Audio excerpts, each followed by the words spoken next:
रात का समय था। मैं अपने बिस्तर पर सो रही थी। मैं बहुत जवान और खूबसूरत थी और मुझे अपने अलग कमरे में सोने का बहुत शौक था। इस घर में 2 ही कमरे थे, लेकिन मेरी माँ ने मेरे कमरे को बहुत अच्छे से सजाया था और मेरा बिस्तर भी बहुत खूबसूरत और नरम था। लेकिन मुझे ऐसा लग रहा था कि जैसे मैं इस बिस्तर पर अकेली नहीं सो रही। मैं तो अपनी माँ को भी अपने बिस्तर पर सोने नहीं देती थी और आज ऐसे लगा कि जैसे एक साथ ही मेरे बिस्तर पर 4-5 लोग बैठे हैं। शायद मैं कोई सपना देख रही थी या नींद में मुझे ऐसा लग रहा था।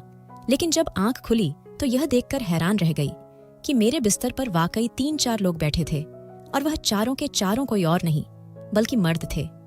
जैसे ही मैंने चिल्लाने की कोशिश की तो उन्होंने मुझे चुप रहने का इशारा किया। मैंने कहा, कौन हो तुम लोग? यहाँ क्या कर रहे हो? तो वह मुझे देखकर हंसने लगे। फिर मुझे डर लगने लगा और मैं अपनी माँ को आवाज देने लगी, पर मेरी माँ ने मेरी आवाज नहीं सुनी। थोड़ी देर के बाद मेरी माँ भी दरवाजे में आकर खड़ी हो गई और ऐसे खड़ी हुई कि जैसे यह तमाशा देख रही है। फिर उन लोगों ने मुझे बताया कि मैं हैरान रह गई। उन्होंने कहा कि हम लोग तो रोज मेरा नाम गीता है। मैं बहुत ज्यादा सुंदर और जवान थी। मेरे बाबा इस दुनिया में नहीं थे, उनका निधन हो चुका था। मुझे उनकी बहुत याद आती थी, लेकिन मेरी माँ हमेशा ही मेरा बहुत ख्याल रखती थी। मेरे बहुत नखरे थे और क्यों ना होते, आखिर मैं इतनी सुंदर और गोरी थी। हमारे पूरे खानदान में मेरे जैसा कोई भी गोरा नहीं था। मेरे बाबा भी सांवले थे और मेरी माँ भी। लेकिन जब मेरा दूध जैसा सफेद रंग सबने देखा तो सब लोग हैरान होकर रह गए। उन्होंने कहा कि इस परिवार में यह इतनी खूबसूरत लड़की कैसे पैदा हुई। कुछ लोग तो मुझे यह भी कहते थे कि यह हमारी जाति की ही नहीं लगती, लेकिन मैं इसी परिवार का हिस्सा थी। मेरे बाबा जब जिंदा थे तो कभी कभी मजाक में मेरी माँ को यह भी कह देते थे कि यह हमारी ही बेटी है ना, या फिर तूने किसी और के साथ चक्कर चलाया। तो मेरी माँ भी हंसकर कहती थी कि हाँ, चलाया था चक्कर। अगर तुम्हारे साथ ही रहती तो फिर कोई काली सी बेटी पैदा होती। और फिर दोनों ही इस बात पर हंसने लगते थे। मुझे अपनी सुंदरता पर बड़ा घमंड था और मुझे पता था कि मुझे कोई अच्छा रिश्ता मिल सकता है। बेशक हम लोग गरीब थे, लेकिन मेरी खूबसूरती मुझे किसी अमीर परिवार की बहू बनवा सकती थी। इसलिए मैं अपना बहुत ज्यादा ख्याल रखती थी और मेरी माँ मेरे लिए बहुत सारे रिश्ते तलाश करने की कोशिश करती रहती थी। पर आजकल मेरे साथ कुछ अजीब हो रहा था। मुझे रात होते ही ऐसा लगता जैसे मेरे बिस्तर के ऊपर कोई बैठा है। मैंने अपने कमरे को बड़े चाव से सजाया था। हर तरफ कीमती चीजें रखी थी और यह सब कुछ आसानी से नहीं हुआ था। मैंने बहुत ज्यादा मेहनत और पैसे जमा करने के बाद अपनी पसंद की सारी चीजें इस कमरे में रखी थी।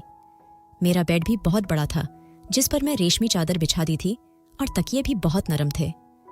मैं अपनी माँ को भी अपने कमरे में सोने नहीं देती थी, पर एक रात मुझे ऐसा लगा कि जैसे मेरे बिस्तर के ऊपर 4-5 मर्द बैठे हैं। यह देखकर तो मैं हैरान रह गई।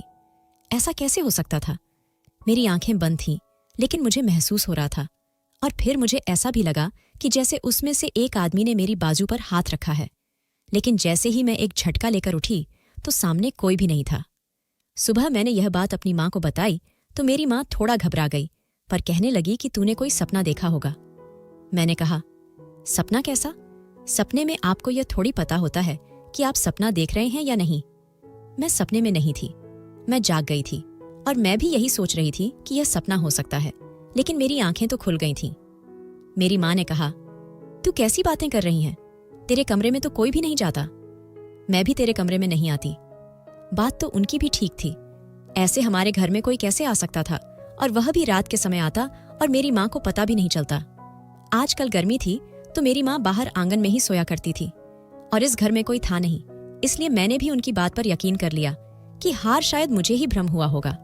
पर चलो, मैंने इस बारे में इतना नहीं सोचा। पर मेरी माँ मेरा बहुत ख्याल रखती थी। सुबह नाश्ते में वह मेरे लिए भीगे हुए बादाम, अखरोट, अंजीर, हल्दी वाला दूध, घर में पाली हुई मुर्गियों के अंडे, असली घी का पराठा और मुझे इस तरह की चीजें खिलाया करती थी। और मेरा कोई ऐसा हिसाब था कि मैं जितना भी खाती मुझ पर वजन नहीं लगता था। मेरी त्वचा हमेशा चमकती रहती थी। लोग मुझे देखकर हैरान होते थे और कहते थे कि हाँ, इतना अच्छा खाती है, तभी तो खूबसूरत है। मेरी माँ घर बैठकर लोगों के कपड़े सीती थीं और जो भी पैसे बनते थे वह मुझ में पर ही लगाती थी। घर हमारा अपना था और खाने पीने का खर्च इतना ज्यादा नहीं था। मेरे एक मामा भी थे जो बाहर के मुल्क में होते थे और वह सिर्फ मेरे लिए हर महीने कुछ पैसे भेज देते थे और मैं उनसे अपनी पसंद के कपड़े और चीजें बनाया करती थी। और मुझे अपनी जिंदगी से बड़ा प्यार था। पर अब मेरी उम्र शादी की हो गई थी और मेरी माँ ने कहा था कि तू बहुत खूबसूरत है, इतनी प्यारी है कि तुझसे कोई गलती भी हो जाए तो तुझे कोई कुछ नहीं कह सकता। लेकिन शादी करके दूसरे घर में जाके वह खूबसूरत लड़कियों को भी घर की नौकरानी बना देते हैं। पर मैं अपनी माँ से कहती थी कि आप मुझे ऐसे वैसे परिवार में मत बिहाना जहां पर इस तरह के लोग होंगे, मुझे अच्छे अमीर परिवार में मेरी शादी करना। दिन भर में भी वह मेरे लिए मेरी पसंद का ही खाना बनाती और रोज रात को मुझे एक गिलास गरम गरम दूध पिलाती थी, जिसमें थोड़ा सा असली घी भी डाला करती थी। और इस दूध को पीते ही मुझे बहुत अच्छी नींद आती थी, मैं तुरंत सो जाती थी। ऐसा नहीं था कि हमेशा से यह रूटीन चल रही थी, पिछले कुछ महीनों से ही ऐसा हो रहा था। उससे पहले मैं बहुत बीमार हो गई थी, तो डॉक्टर ने कहा था कि इसकी खुराक का बहुत ख्याल रखना, इसलिए उसके बाद से यह सब कुछ हो रहा था। एक दिन मैंने देखा कि मेरे माँ के पास बहुत सारे पैसे थे। मैंने कहा कि आपके पास इतने सारे पैसे कहाँ से आ गए? तो कहने लगी कि बहुत बड़ा ऑर्डर आया है, शादी के कपड़े हैं। मैंने कहा कि शादी के कपड़े फिर तो मुझे भी दिखाएं, मैं भी देखूं, क्योंकि शादी के कपड़े वह तो बहुत सुंदर होते हैं और दुल्हन का जोड़ा भी आया होगा। मुझे ऐसी चीजों को देखने की बहुत उत्सुकता रहती थी, लेकिन मेरे माँ थोड़ा सा घबरा गई और कहने लगी कि नहीं, कपड़े अभी आए नहीं हैं, अभी तो उन्होंने पैसे भेजे हैं, कपड़े तो 2-4 दिन बाद आ जाएंगे। ये भला कैसी बात थी कि उन्होंने पैसे भेज दिए और कपड़े नहीं भेजे? इतना कौन अच्छा था यहाँ पर जो एडवांस में पैसे दे रहा था? इसका मतलब कि मेरी माँ झूठ बोल रही थी। मेरी माँ मेरा ख्याल तो बहुत रखती थी। रात को फिर आ गई थी दूध का गिलास लेकर।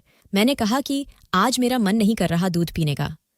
तो कहने लगी, आज तो तुझे पीना ही पड़ेगा, सुबह तो कह रही थी मेरी टांगों में दर्द है, मेरे पैरों में दर्द है। मैंने कहा कि हाँ, मेरी कमर में भी बहुत दर्द था। तो उन्होंने कहा, तो दूध पी ले, सब कुछ ठीक हो जाएगा। मैंने दूध पिया और 15 मिनट में ही मुझे ऐसी बेहोशी वाली नींद आई कि मेरी कब आंख लग गई पता ही न चला। और सुबह हुई तो फिर से मेरे शरीर में दर्द था। मैं लंगड़ा लंगड़ा के चल रही थी। मेरी माँ परेशान हो गई। उसने कहा कि लगता है तुझे लोग देखते हैं ना, इसलिए तुझे नजर लग जाती है। मैंने कहा कि आप भी नजर पर विश्वास रखती हो? तो मेरी माँ ने कहा, हाँ, हम लोग भी नजर पर विश्वास रखते हैं, क्योंकि कुछ लोगों की नजर बहुत बुरी होती है और वह आपको इस तरह से देखते हैं कि नजर लग जाती है। वरना तू खुद सोच, तुझे किस चीज की कमी है? मैंने कहा कि हाँ, बात तो कुछ ऐसी ही है। मुझे कभी कभी ऐसा लगता था कि रोज रात को मेरे कमरे में कोई ना कोई आता था और वह कोई औरत नहीं बल्कि मर्द होते थे। मैं माँ से पूछती थी कि मेरे कमरे में रात को कोई आया था? तो वह कहती थी कि नहीं, कोई नहीं आया, लेकिन मुझे भी लगता था कि पता चल जाता था कि कोई मेरे बिस्तर पर बैठा है, पर मैं उठ नहीं पाती थी। मुझे वह महसूस तो हो रहे होते थे, पर मेरे अंदर उठने की हिम्मत ही नहीं होती थी। मेरी आंखें नहीं खुलती थीं, जैसे मैं बहुत ज्यादा नींद में हूँ।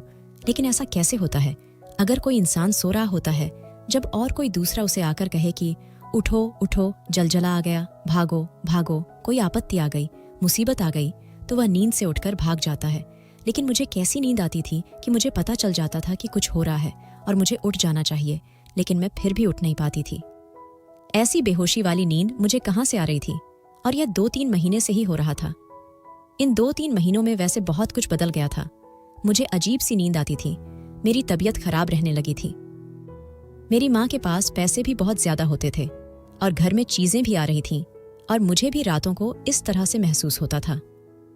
अगर अपनी माँ के बारे में सोचो तो वह तो किसी चीज में कमी नहीं रखती थी। मुझसे बहुत प्यार भी करती थी, मेरा बहुत ख्याल भी रखती थी। मुझे नहीं याद कि आखिरी दफा उन्होंने मुझे कब डांटा था या बचपन में भी कभी मुझ पर हाथ उठाया हो। वह तो पूरे मोहल्ले के लिए एक मिसाल थी। लोग कहते थे कि लक्ष्मी जैसी माँ कोई हो ही नहीं सकती। एक दिन मैं अपनी एक कजिन के घर चली गई। वह मेरे चाचा की बेटी थी। मैं जाकर उसके पास बैठ गई और बातों बातों में मैंने उसे बताया कि आजकल मेरी तबीयत खराब है। तुम्हारी तबीयत खराब हो तो वह एक नॉर्मल बात है। तुम यह शुक्र करोगी, तुम्हारी किस्मत नहीं खराब, वरना तुम्हारी माँ तुम्हारी सारी जिंदगी बर्बाद कर सकती थी। वह जिस तरह से तुम्हें रखे हुए है ना, इस तरह तो अपनी असली माँ किसी को नहीं रखती। हाँ, यह बात सच थी कि लक्ष्मी मेरी असली माँ नहीं थी। मेरी असली माँ इस दुनिया से जा चुकी थी। वह मुझे जन्म देते हुए ही मर गई और जब तक मैं 2 साल की हुई तो मेरे बाबा भी चले गए। शुरू से ही मुझे मेरी सौतेली माँ ने ही पाला और फिर बाबा भी इस दुनिया में ना रहे तो उसने दूसरी शादी भी नहीं की और मुझे ही पालने में अपनी जिंदगी गुजार दी, क्योंकि उससे पहले उसकी शादी हुई थी। पर वह कभी माँ नहीं बन सकती थी उसके पास कभी संतान नहीं हो सकती थी, इसलिए उसने ऐसे मर्द से शादी की जिसकी पहले से ही एक बेटी थी, यानी कि मेरे बाबा से। पर मेरे बाबा भी तो इस दुनिया में ज्यादा ना रहे। सभी लोग हैरान होते थे।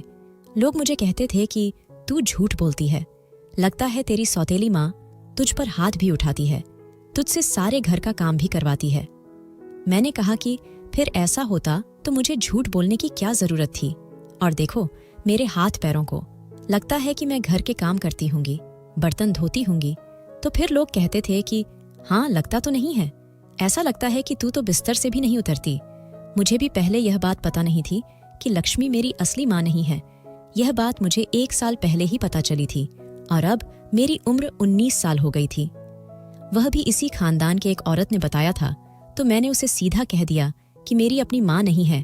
तो क्या हुआ, मैं तो जब से आंख खोली है उसी को देखा है। अभी तक मैंने यह भी नहीं बताया था कि मुझे पता चल चुका है कि वह मेरी अपनी माँ नहीं है। मुझे उसे यह बताकर दुखी करने की क्या जरूरत थी। इसने मेरे लिए इतना कुछ किया था, और मेरे लिए यह मेरी माँ से भी बढ़कर थी। लेकिन लोग बातें करते थे। वह कहते थे कि आज तक ऐसी कोई सौतेली माँ नहीं देखी जो अपनी सौतेली औलाद के लिए इतना करें। इतना तो कोई अपनी माँ भी अपने बच्चे को नहीं खिलाता, और इतनी मेहनत नहीं करती। यहाँ तक कि उसने दूसरी शादी भी नहीं की। यह कैसे हो गया? यह जो हमारा समाज है ना, इसको मोहब्बत हजम नहीं होती। वह कहते हैं ना कि नफरत की आवाज बहुत ऊंची होती है। नफरत से भरी हुई कहानियां बहुत आगे जाती हैं, और मोहब्बत की कहानियां कहीं खो जाती हैं। सौतेली माँ अपनी सौतेली औलाद के साथ कैसे अच्छी हो सकती है, यह बात तो किसी को भी हजम नहीं हो सकती। इसलिए लोग इस तरह की बातें करते थे, पर मैं तो इस बारे में सोचती भी नहीं थी, जब तक कि मुझे कोई और याद नहीं करवा देता था। पर अपनी कजन को जब मैंने यह सब कुछ बता दिया, तो उसने कहा कि फिर तो यह सब कुछ तेरे साथ तेरी माँ ही करवा रही है। मैंने कहा कि तुम क्या कहना चाहती हो, मेरी माँ मेरे साथ क्या करवा सकती है? उसने कहा कि तुम खुद ही तो कह रही हो, तुम्हें ऐसा लगता है कि तुम्हारे कमरे में रात के समय कुछ मर्द आ जाते हैं। तो एक बात मुझे यह बता कि जवान खूबसूरत लड़की के कमरे में 4 से 5 मर्द कब आते हैं? अब हम लोग जवान हो गए थे, पता तो हमें हर बात की थी। मैं तो डर गई। मैंने कहा कि नहीं, ऐसा नहीं हो सकता। उसने कहा कि फिर तेरी कमर में दर्द क्यों रहता है, क्यों बीमार रहती है? अपनी शक्ल देख, तेरी शक्ल भी ऐसी लग रही है जैसे तेरी शादी हो चुकी है। ऐसा कौन सा जो मुझसे जलता नहीं था? लेकिन उस दिन मैंने अपनी बहन की बातों पर विश्वास कर लिया, और यह नहीं सोचा कि वह मुझसे जलती है, इसलिए मेरे दिमाग में गलत बात डाल रही है। उसकी बात सुनकर तो मैं घर पर आ गई और सोचने लगी। अब मेरे दिमाग में सारी कड़ियां आपस में मिलने लगी थी। 2-4 महीने से मेरे साथ ये मसला बना था, और 2-3 महीने से ही मेरी माँ के हाथों में इतने पैसे थे कि खत्म नहीं हो रहे थे। वह मेरा ख्याल भी बहुत रखती थी। कहीं वह मेरा ख्याल इसलिए तो नहीं रखती थी कि जैसे बकरे को ज्यादा खिलाया जाता है, क्योंकि फिर उसको कुर्बान करना होता है। मेरी माँ किचन में खड़ी मेरे लिए दूध बना रही थी, और मैं उसको देख रही थी। वह कहने लगी कि क्या बात है गीता, क्या देख रही है? मैंने कहा कि यह देख रही हूं कि आप कितने चाह और प्यार से मेरे लिए रोज यह दूध बनाती हो, क्या मिलाती हो इसमें? उसने कहा कि क्या मिलाती हूं? असली घी होता है, कुछ बादाम होते हैं, थोड़ी सी शक्कर होती है, और दूध होता है, और मेरा ढेर सारा प्यार होता है। मैंने कहा कि कौन सा प्यार होता है? वह प्यार जो सौतेली माँ बच्चे से करती है, लेकिन सौतेली माँ तो बच्चे से कभी प्यार ही नहीं करती। मेरी माँ के हाथ रुक गए और वह मुझे देखने लगी। उसने कहा कि आज तू यह कैसी बातें कर रही है, कौन है तेरी सौतेली माँ? मैंने कहा कि मुझे पता है कि आप मेरी अपनी माँ नहीं हो। तो वह यह सुनकर हैरान रह गई। मैंने कहा कि हाँ, मुझे 1 साल से इस बारे में पता है, मुझे रिश्तेदारों ने बता दिया था, पर मैंने आपसे कभी यह बात नहीं की। उसकी आंखों में आंसू आ गए। उसने कहा कि हाँ, मैं तेरी सौतेली माँ हूँ। तेरी माँ ने ना तो तुझे कभी देखा, न उसे तुझे अपनी गोद में उठाने का वक्त मिला। वह बेचारी इस दुनिया से चली गई, लेकिन मैंने तुझे पाला पोसा, अपना दूध न पिला सकी, पर सारी रात तेरे लिए जगती थी। तुझे यह बात जिसने भी बताई है ना गीता, यह बात हमेशा याद रखना कि वह कभी भी तेरे लिए अच्छा नहीं सोचता होगा, वरना वह तुझे यह बात न बताता। मैंने उसे कहा कि मुझे भगवान कसम है कि जब मुझे यह बात पता चली थी तो मुझे कोई फर्क नहीं पड़ा था।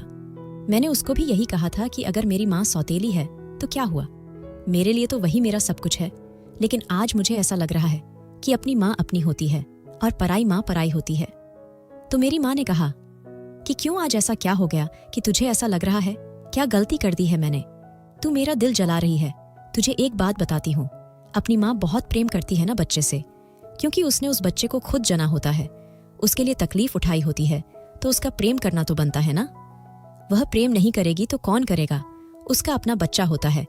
लेकिन अगर सौतेली माँ अपनी माँ से भी बढ़कर प्यार करे तो फिर यह बहुत बड़ी बात होती है, क्योंकि उसने आपके लिए कोई तकलीफ नहीं उठाई होती, आपको जना नहीं होता, फिर भी वह आपसे प्यार करे तो उसके नंबर ज्यादा बनते हैं। गीता, मैंने तेरे लिए अपनी जवानी खराब की है, तुझे यह बात नहीं करनी चाहिए थी, यह पी ले दूध का गिलास, इतना कहकर वहां से चली गई।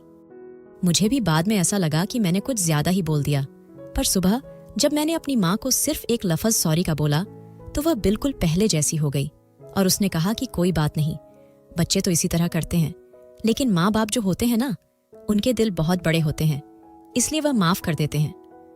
मैं फिर से अपनी कजिन से मिलने गई और मैंने उसे सब कुछ बता दिया। उसने कहा कि यह जो तेरी सौतेली माँ है ना, यह पहले हमारे साथ रहती थी, तू इससे पूछ कि इसने घर परिवार क्यों छोड़ा और यह तुझे लेकर इतनी दूर के इलाके में क्यों चली गई। इसलिए ताकि अपनी मनमर्जी से रह सके, क्योंकि वहां पर तो तू हम सबकी आंखों के सामने रहती थी। एक मोहल्ला था तो उसमें आधे से ज्यादा हमारे अपने ही घर थे, सब लोग एक दूसरे के जानने वाले थे, पर यह बात हमारे बड़ों को भी अच्छी तरह पता था और अब तक नहीं समझ सके कि एक दिन इसको न जाने क्या हो गया था कि यह तुझे उठा के पागलों की तरह भागी और कहने लगी कि अब मैं अपनी बेटी को यहाँ नहीं रखूंगी। और उस वक्त तेरी उम्र ही क्या थी, बहुत कम उम्र थी तेरी। मैंने कहा कि हाँ, वह बात तो मुझे भी याद है, लेकिन यह सब हुआ कैसे, यह मुझे भी आज तक पता नहीं चला। बस उसे दिन के बाद से ही हम लोगों ने दूसरा घर ले लिया था। यह घर मेरी माँ के बाप का था, यानी कि मेरी सौतेली माँ के बाप का, और यहाँ पर अब हम लोग रहते थे, इसलिए मैं अपने रिश्तेदारों से ज्यादा मिल नहीं पाती थी। पर मेरी यह कजिन मेरी अच्छी दोस्त थी, तो कभी कभी मैं इसके घर चली जाती थी। ये सारी बातें सोचना भी नहीं चाहती थी, लेकिन अब शायद मुझे सोचना चाहिए था, क्योंकि यह सब कुछ आम नहीं था। मुझे रोज रात को ऐसा क्यों लगता था कि जैसे मेरे बिस्तर पर 4-5 मर्द बैठे हैं। कहीं ऐसा तो नहीं था कि मेरी माँ मुझे बेच रही थी, और क्यों ना बेचती मुझे। मैं इतनी सुंदर थी, खूबसूरत थी, वह मेरी खूबसूरती को बेच सकती थी, और आजकल उसके पास बहुत ज्यादा पैसे भी होते थे। एक दिन मैंने फिर से उससे सवाल जवाब करना शुरू कर दिया। मैंने कहा कि तुम्हारे पास इतने पैसे कहाँ से आते हैं? तो उसने कहा कि यह तू मत पूछकर पैसे कहाँ से आते हैं, लेकिन तुझे मैं बहुत जल्द बहुत खुश कर दूंगी। मैंने कहा कि हाँ, मुझे भी तो कुछ करना चाहिए, जब खुद इतनी खुश हो रही हो तो। मेरी माँ ने कहा कि आजकल तू मुझसे किस तरह से बात करती है, जब तू बचपन में गलती करती थी तो मैं तुझे थप्पड़ भी मारती थी। मैं तेरी सौतेली माँ सही, लेकिन तुझे प्यार भी मैंने किया और गुस्सा भी मैंने ही किया। लेकिन अब तू इस तरह की बातें क्यों कर रही है, क्यों मुझे गुस्सा दिला रही है? मैंने कहा कि गुस्सा आएगा तो क्या कर लोगी, ऐसा कुछ सोचना भी नहीं। वाकई मेरी जुबान में जहर भूल गए थे। मुझे मेरी माँ पर गुस्सा आता था, क्योंकि मुझे पता था कि वह मेरे साथ कुछ कर रही थी, और अगर वह मेरे साथ ऐसा कर रही थी तो क्या यह छोटी बात थी? वह मुझे इस्तेमाल कर रही थी। रोज कहती थी कि तेरे लिए कोई रिश्ता तलाश करना है, लेकिन आज इस बात को 1 साल हो गया था कि कोई भी रिश्ता हमारे घर नहीं आया था। इसका मतलब कि रिश्ते के बारे में भी झूठ बोलती थी, ताकि बस मुझे इस तरफ लगाए रखे कि हाँ, रिश्ता है, लेकिन कोई रिश्ता नहीं था। मैंने सोच लिया कि मुझे क्या करना है। ये जो मेरी माँ मुझे रोज 1 गिलास दूध पिलाती थी ना, इस दूध के अंदर ही वह कोई चीज मिला दिया करती थी, क्योंकि जैसे ही मैं दूध पीती मुझे बहुत सुकून की नींद आ जाती थी, और ऐसी नींद आती थी कि जैसे मैं बेहोश हो गई हूँ, मुझसे उठा भी नहीं जाता था। मैंने सोच लिया कि आज मैं दूध नहीं पीऊंगी, लेकिन उसको यह बात नहीं बताऊंगी। नाटक करूंगी कि दूध पी लिया है, लेकिन असल में दूध नहीं पीऊंगी। फिर देखूंगी कि रात को क्या होता है, क्योंकि मुझे याद है कि एक दिन मैंने दूध पीने से इनकार किया था, लेकिन मेरी माँ ने फिर भी मुझे जबरदस्ती दूध पिलाया था और कहा था कि यह तेरे लिए बहुत जरूरी है। असल में मेरे लिए जरूरी नहीं था, उनके अपने लिए जरूरी था। मैं अब कोई छोटी बच्ची नहीं थी जो मैं बेवकूफ बन जाती, और मैंने यह भी सोच लिया था कि अगर मेरी माँ गलती पर हुई तो मैं इसके साथ बिल्कुल अच्छा नहीं करूंगी, पुलिस को बता दूंगी, अपने रिश्तेदारों के पास रहने के लिए चली जाऊंगी और इसको सजा दिलवाऊंगी।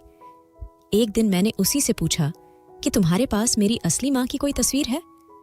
उसे यह बात बहुत बुरी लगी। उसने कहा कि तुझे तेरी अपनी माँ याद आ रही है? मैंने कहा कि याद कैसे आएगी जब मैं उसको जानती ही नहीं हूँ, पर देखना चाहती हूँ कि वह कैसी लगती है।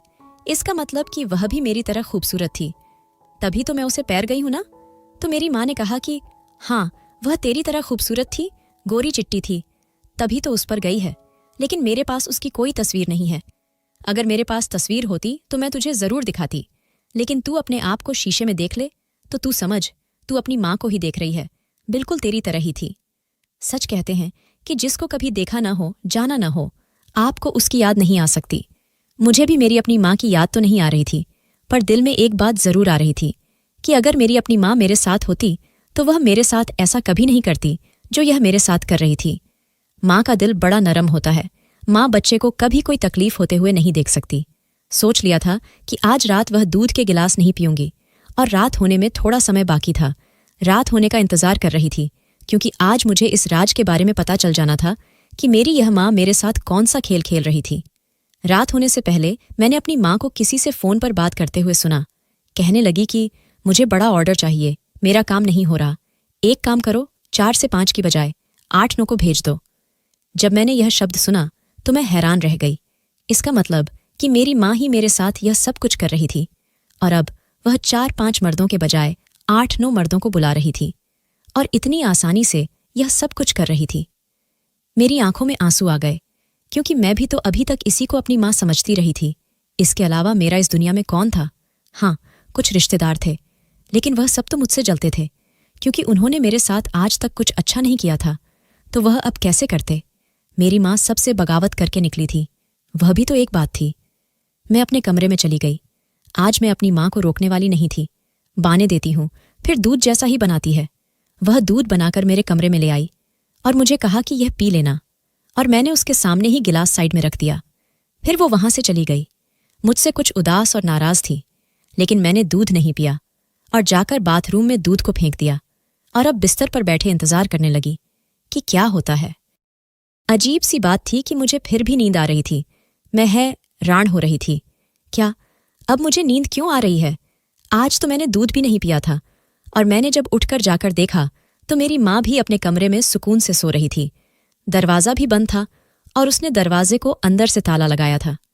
जब से मैंने यह कहना शुरू किया था कि मुझे लगता है घर में कोई आ जाता है, वह दरवाजे को अंदर से ताला लगाती थी, और चाबी भी उसके तकिए के पास ही पड़ी हुई थी। यह क्या हो रहा था?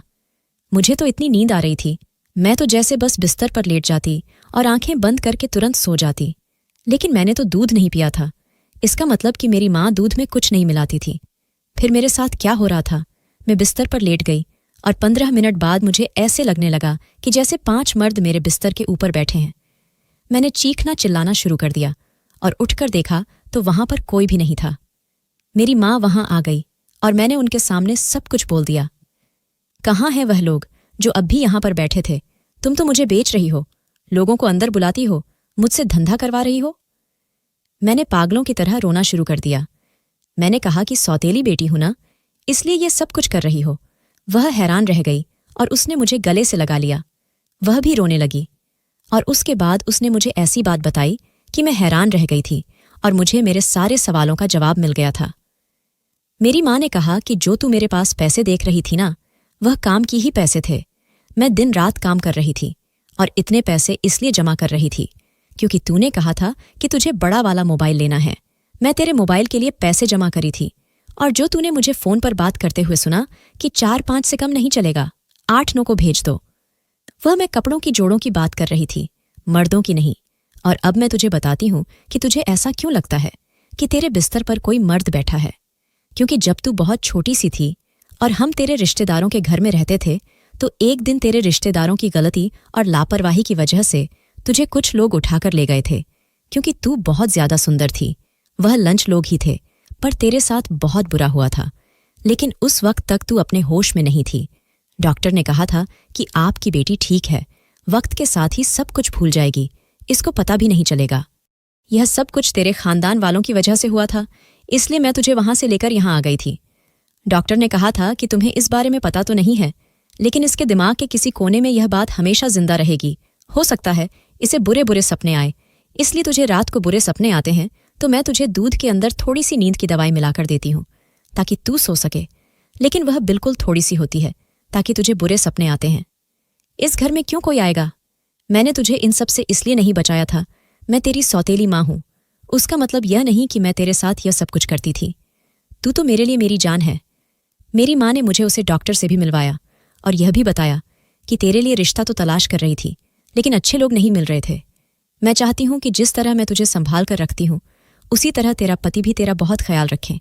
और जिसने तुझे मेरे खिलाफ भड़काया, उसी के जानने वालों ने तो तेरे साथ यह सब कुछ किया था। मैं तो अपने मुंह पर हाथ रखकर रह गई। मैंने उनके बारे में कितना बुरा सोचा, लेकिन उसने मेरे साथ कितना अच्छा किया था। वह भी तो दूसरी शादी कर सकती थी, पर उसने मेरे लिए अपनी जवानी कुर्बान की थी और मुझे बड़ा किया था। मैंने उनसे माफ़ी मांगी तो माँ ने मुझे माफ़ कर दिया और कहा कि बस तुम किसी की बातों के बारे में मत आना, और यह जो तेरे साथ हो रहा है तेरी जिंदगी का हिस्सा है। मैंने कहा, इसमें आपकी गलती नहीं है। मुझे बाकी कुछ याद नहीं था, बस वह अतीत के साए थे जो मेरी आंखों में अभी भी बसे हुए थे, लेकिन मैं उन्हें ठीक से समझ नहीं पा रही थी। बस उसके बाद से मैंने किसी की भी बातों पर ध्यान देना छोड़ दिया।